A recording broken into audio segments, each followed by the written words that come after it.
പുറപ്പാട് പുസ്തകം 34 9 കർത്താവെ, നിനക്ക് എന്നോട് കൃപയുണ്ടെങ്കിൽ കർത്താവ് ഞങ്ങളുടെ മധ്യേ നടക്കണമേ.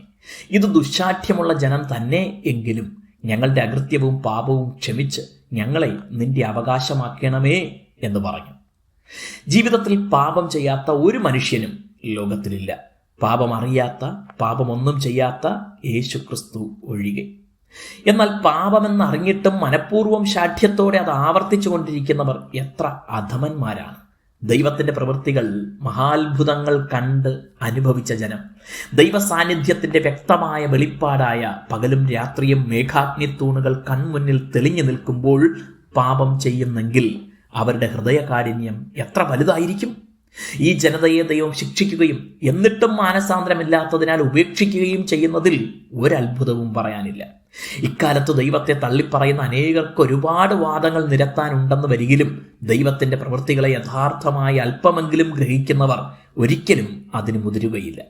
ഇസ്രായേൽ ജനതയുടെ മഹാപാപം നിമിത്തം ദൈവം അവരെ തള്ളിക്കളയുന്ന നേരം അവർക്കായി കണ്ണീരോടെ ദൈവസന്നിധിയിൽ നിലമ്പാടെ വീണ് കരയുന്ന മോശെ വീണ്ടും ഞാൻ അങ്ങയോട് പ്രാർത്ഥിക്കുന്നു എന്ന് പറയുന്ന ഒരു വാക്യമാണിത്.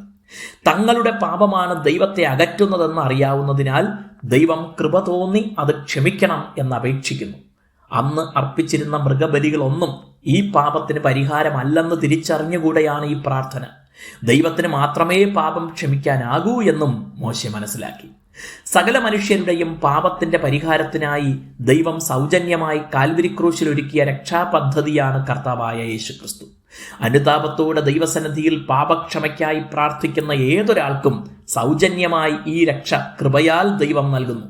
മോശെ തന്റെ ജനത്തിനു വേണ്ടി മധ്യസ്ഥത ചെയ്തത് ദൈവം കേട്ടെങ്കിൽ ദൈവത്തിനും മനുഷ്യർക്കും മധ്യേ ദൈവം തന്നെ നിയമിച്ച ഏക മധ്യസ്ഥനായ യേശുക്രിസ്തുവിലൂടെ നാം അർപ്പിക്കുന്ന അപേക്ഷ അവിടുന്ന് എത്രയധികം കൈക്കൊള്ളും.